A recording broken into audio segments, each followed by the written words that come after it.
Good morning dear student, hope all you will fine.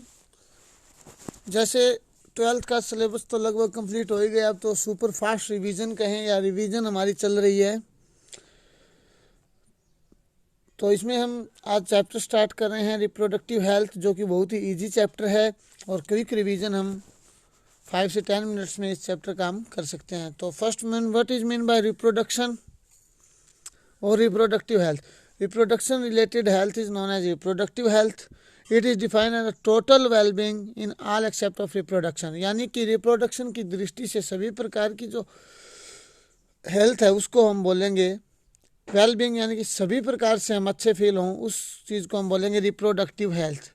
India as the country ensure reproductive health to all in 1951 के अंदर India के अंदर एक programme शुरू हुआ था जिसको बोला गया था family planning programme and reproductive and child health care programme. What was this aim? इसका एम था कि to create awareness among people about various except reproductive health के बारे में लोगों को नॉलेज देना, उनको अवेयर करना उन चीज़ों से। इस जो प्रोग्राम था ये फैमिली प्लानिंग प्रोग्राम, उसका ये उद्देश्य था।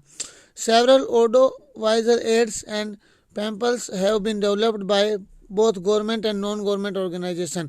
बहुत प्रकार के एनजीओ से और गवर्नमेंट ने बहुत से एड जो है इसके लिए बनाए। हमारे दो also a part of this program, and many logo were created and many ads were created for this program. It is initial to provide medical assistance to people who problem related to STD। STD होता है sexually transmitted disease जो होती है, उनसे related, pregnancy से related, contraception and infertility. Infertility is a type of disease in which the couple में से male हो या फीमेल जो है वो not able to produce children, जो चिल्ड्रन प्रोड्यूस करने के लिए योग्य नहीं थे, उनको विलेजेस के अंदर जो है बहुत सारी मेडिकल हेल्प दी गई और उनको इसके बारे में अवेयर किया गया। एमनियोसिंथेसिस होता है foetal sex determination based on chromosomal pattern. Chromosome के पैटर्न के बेस पर हम जो है सेक्स डिटरमाइन कर सकते हैं, उस प्रोसेस को बोलते हैं एमनियोसिंथेसिस। तो लेकिन इसका जो ये चीज़ जो शुरू किया गया था, ये टेस्ट शुरू किया गया था ताकि जो फीटस जो ग्रो कर रहा है उसकी जो हेल्थ है वो कैसी है, वो चीज़ें देखने के लिए इसको जो है शुरू किया गया था कि बच्चा जो बढ़िया तरह से डेवलप है माँ के पेट के अंदर कर रहा है या नहीं कर रहा। बट इसका जो है हमारी सोसाइटी ने लगा लो या इसका मिसयूज स्टार्ट कर दिया। इसमें क्या कर दिया गया, इसको 3rd मंथ जब हो जाता है प्रेगनेंसी का, उसके बाद जो है फीमेल फीटिसाइड, यानी कि फीमेल अगर चाइल्ड है तो उसका जो है अबॉर्शन करवा दिया जाता था या जाता है। तो इस चीज़ को फिर क्या है बैन कर दिया गया। किस चीज़ के लिए बैन कर दिया गया है? सेक्स चेक हम उसके नहीं कर सकते। इसका मतलब कि अब इसको बैन कर दिया गया टू चेक फीमेल फीटिसाइड को हम इसमें चेक नहीं कर सकते। मतलब ये एक बैन है, इलीगल है, करते तो अभी भी हैं लेकिन इलीगल है ये चीज़। और इस एमनियोसिंथेसिस जो टेस्ट है इसका यूज सिर्फ क्या है, बच्चे की हेल्थ के लिए किया जाता है कि बच्चा बढ़िया तरह से ग्रो कर रहा है या नहीं कर रहा। Next one is population explosion. The word population means जनसंख्या और एक्सप्लोजन मीन्स विस्फोट, यानी कि बहुत ज़्यादा ग्रोथ रेट हमारी पॉपुलेशन का हो गया, बहुत जल्दी हमारी पॉपुलेशन जो है ग्रो कर रही है, उसको हम कैसे कम कर सकते हैं। Improvement in the quality of all. और कैसे पॉपुलेशन एक्सप्लोजन हुआ, क्यों है, कैसे हुआ है, क्योंकि जो फूड है उसकी क्वालिटी जो है वो बढ़ गई है, क्वालिटी ऑफ लाइफ भी बढ़ गई, all around development, better health condition हमें मिल रही हैं, इम्प्रूव्ड कंडीशन ऑफ लिविंग हमारे पास है। तो हेल्थ लीड होता है नेतृत्व a large increase in the world population around 1 billion in the year 2000, जो कि 2000 में 1 बिलियन थी। The causes of population explosion, जनसंख्या बढ़ने के कारण क्या है? डिक्लाइन इन डेथ रेट, कमी इन डेथ रेट, मृत्यु दर में बिल्कुल कमी आना। इसमें मैटरनल मोर्टेलिटी रेट, यानी कि मदर की जो है डेथ भी कम है, और इन्फेंट जो इन्फेंट मोर्टेलिटी रेट भी डाउन आ चुका है। Increase in the number of people in reproductive age, reproducible age के अंदर इंक्रीजेबल हो गई है, पीपल ज़्यादा हो गए हैं, वो लोग जो हैं ज़्यादा हो गए हैं। उसके बाद therefore it has become initial to check this increase in population, one child norm, increasing the marriageable age and promoting contraceptive methods are some of the ways to check population explosion। यानी कि population explosion को कम कैसे किया जा सकता है, जो marriageable age के जो कपल हैं वो कॉन्ट्रासेप्शन डिवाइसेस यूज़ करें तो, या कॉन्ट्रासेप्शन मेथड जो यूज़ करें तो क्या है, पॉपुलेशन एक्सप्लोजन को हम डिक्रीज कर सकते हैं, मतलब कम कर सकते हैं कुछ हद तक। नेक्स्ट टॉपिक है हमारा birth control. It is initial to ensure birth control to check population explosion. Population explosion, जनसंख्या विस्फोट को कम करने के लिए हमें इनिशियल है, ज़रूरत है बर्थ कंट्रोल को बर्थ को कम करने की। Successive governments have come out with various programme that encouragement smaller families by means of various contraceptive devices. Contraceptive devices use करके जो है फैमिली छोटी रखनी चाहिए। Contraceptive methods are of two types. First one is natural mean of conception, जो कि naturally occurring होते हैं, और सेकंड वन इज आर्टिफिशियली, जो ह्यूमन मेड होते हैं, artificial mean of conception. Natural method, first one is natural method, avoiding the coming together of ovum and sperm. First one is ejaculation, हम जिसको बोल सकते हैं ड्यूरिंग सेक्स इजेकुलेशन, हम अगर आउट ऑफ द बॉडी करें, means out of the vaginal part करें, तो उसको हम अवॉइड कर सकते हैं टुगेदर को, ओवम और स्पर्म को हम क्लोज आने में। Periodic absence, avoiding course from 10 to 17 days of menstrual cycle. इसका मतलब आप समझ गए हो कि जो मेंस्ट्रुअल साइकिल की जो पीरियड डेट 10 to 17 में क्या है, हमें अवॉइडिंग करना चाहिए कोइटिस को। Coitus interruption, withdrawal of penis before ejaculation, ejaculation होने से पहले हमें क्या है, पेनिस को बाहर निकाल लेना चाहिए, यानी कि विड्रॉल मतलब बाहर of penis after ejaculation. Second thing, lactational amenorrhea, it is the absence of menstruation during lactation, so in the lactation period the chances of conception are almost zero, और lactational period के दौरान जो है zero chances रहते हैं pregnancy के। उसके बाद हम पढ़ते हैं artificial method. Artificial method, the first one is physically preventing the coming together of women. These are the methods which prevent the physically coming together of ovum and sperm. First one is barrier. It includes condoms, diaphragms, cervical cap and warts. Intrauterine devices IUD, they release hormone to cause phagocytosis of sperm. Sperm का phagocytosis मतलब उसको power कम कर देना, इसको मतलब कि death कर देना। और they release copper ions to release sperm motility, sperm motile नहीं रहते, उनको क्या है डिक्रीज कर देते हैं स्पर्म मोटिलिटी। स्पर्म मोटिलिटी यानी कि जो मोटिलिटी होता है, वो मोटिलिटी का मतलब हमें समझना, मोटिलिटी होता है पावर, आगे जाने की, ओवम तक स्पर्म की पहुंचने की जो पावर होती है उसको बोलते हैं motility.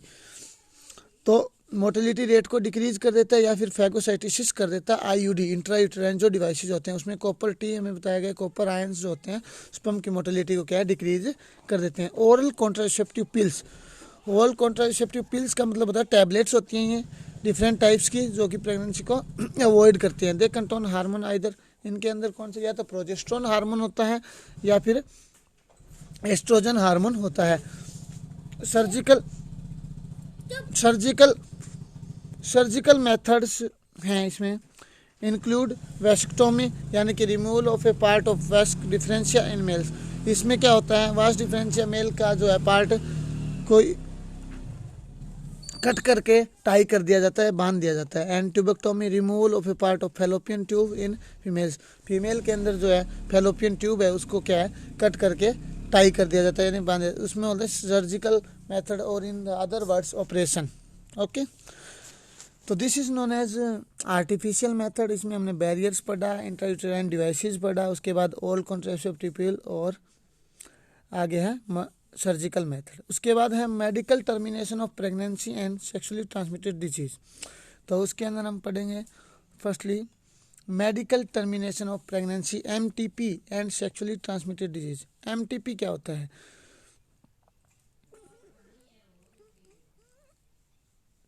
Also called induced abortion, इसका मतलब है, इसको है इंड्यूस्ड एबॉर्शन बोलते हैं।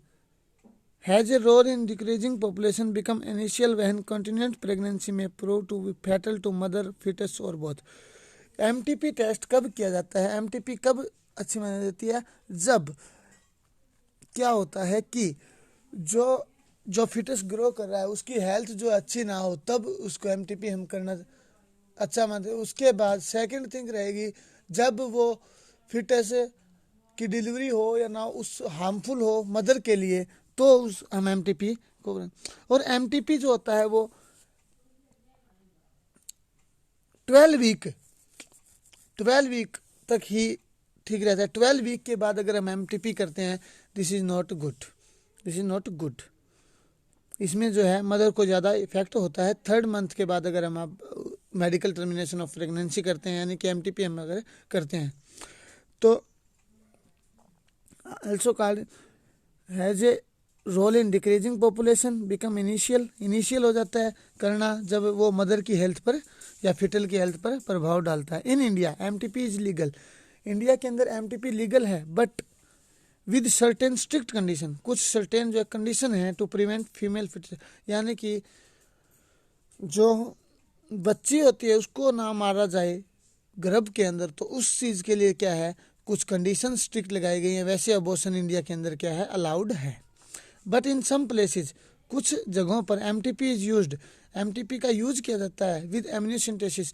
एमनियोसेंटेसिस हम पहले पढ़ चुके हैं कि ये बच्चे के जो है शरीर की जांच के लिए होता है, बनाया गया था। लेकिन इसमें क्या है, 3rd मंथ जब डिलीवरी का हो जाता है, 3rd मंथ जब फिटस का डेवलपमेंट का हो जाता है, तो उसमें सेक्स जो आ जाता है, और उस चीज़ को देख करके लोग क्या करवा देते हैं, एमटीपी करवा देते हैं, यानी कि फीमेल फिटिसाइड को अंदर ही मार दिया जाता है। इट इज़ अबॉर्टेड, इसको क्या कहता है, अबॉर्ट कर देता है। Such practice can prove to be fatal to the mother as well.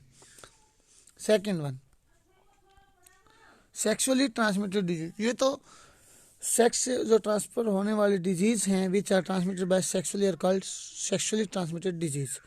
Also called venereal disease, VD और रिप्रोडक्टिव ट्रैक्ट इन्फेक्शन, जो रिप्रोडक्टिव हमारा ट्रैक होता है उसके अंदर इन्फेक्शन हो जाना, उसको बोलते हैं sexually transmitted disease. Some of the gonorrhoea, syphilis, chlamydiasis, genital herpes, genital warts, trichomoniasis, hepatitis B, AIDS can also be transmitted by sharing injection needle or surgical instrument, blood transfusion and from the infected mother to the fetus through placenta।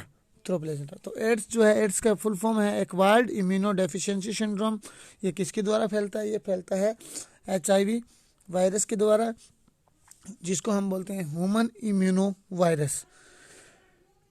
तो इसमें हम पढ़ेंगे कि ads जो है वो होता किससे है, वो होता है बेटा, first one is sharing injection needles और सर्जिकल इंस्ट्रूमेंट। जैसे बार्बर के पास हम शेविंग करवाने जाते हैं, उसमें कट लग गया, दूसरे वही अगर हमने ब्लेड यूज़ कर लिया, वो ब्लड ट्रांसफ्यूजन के द्वारा हमारी बॉडी के अंदर वायरस इंटर कर जाएगा और फिर मल्टीप्लिकेशन कर लेगा, क्योंकि बिकॉज वायरस हैज द।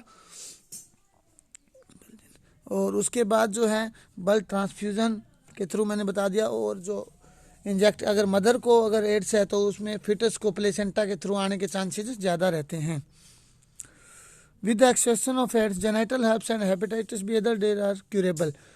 सिर्फ एड्स को छोड़ करके जो जेनेटल हर्प्स हैं, जो जेनेटल जो हमारा एरिया होता है उसके ऊपर छोटे छोटे दाने जो हो जाते हैं उसको बोलते हैं ये, और हेपेटाइटिस बी जो ये क्या है, क्यूरेबल है, इनका अभी इलाज है। लेकिन एड्स क्या है, फैटल है, एड्स का इलाज नहीं है अभी तक। When not detected and treated in time, जब इनको ट्रीटेड टाइम से उनको पता ना चले हम इस डिजीज़ का और इसका हम ट्रीटमेंट ना करें, तो दे कैन लीड, वे नेतृत्व कर सकती है with pelvic inflammatory disease, abortion, still birth, ectopic pregnancy. इसमें जो हमने वर्ड पढ़े हैं, पहला है अबॉर्शन, सेकंड है स्टिल बर्थ, मरे हुए बच्चा पैदा होना, एक्टोपिक प्रेगनेंसी, प्रेग्नेंट ना होना, इनफर्टिलिटी यानी कि कंप्लीट जो है इनफर्टाइल हो जाना, कभी भी मतलब वो ओवम और स्पर्म का मेल अंदर बॉडी के अंदर ना, इवन कैंसर, और कई बार तो क्या है वेजाइनल कैंसर और अदर टाइप्स ऑफ कैंसर भी इससे हो जाता है अगर इनको अर्ली डिजीज को डिटेक्ट ना किया जाए और उनका इलाज ना किया जाए। Therefore prevention and timely detection and cure of disease are initial to show reproductive. अगर हमें रिप्रोडक्टिव हेल्थ को अच्छा रखना है तो इन डिजीज़ का टाइम से डिटेक्शन करवा लेना चाहिए और इनका इलाज करवा लेना चाहिए। Some of these preventive measure are avoiding sex with unknown या multiple partners, second use of condoms, and third one is to check a doctor when in doubt. जब आपको डाउट लगे एड्स है तो आपको क्या है HIV टेस्ट करवा लेना चाहिए। और दो ये इसके मेथड्स बताए गए हैं वो हमें यूज करने चाहिए, यानी कि अवॉइडिंग होना चाहिए और दूसरा use of condom. Next topic is infertility that we will discuss in the next class. आज के लिए इतना ही। Thanks, have a nice day.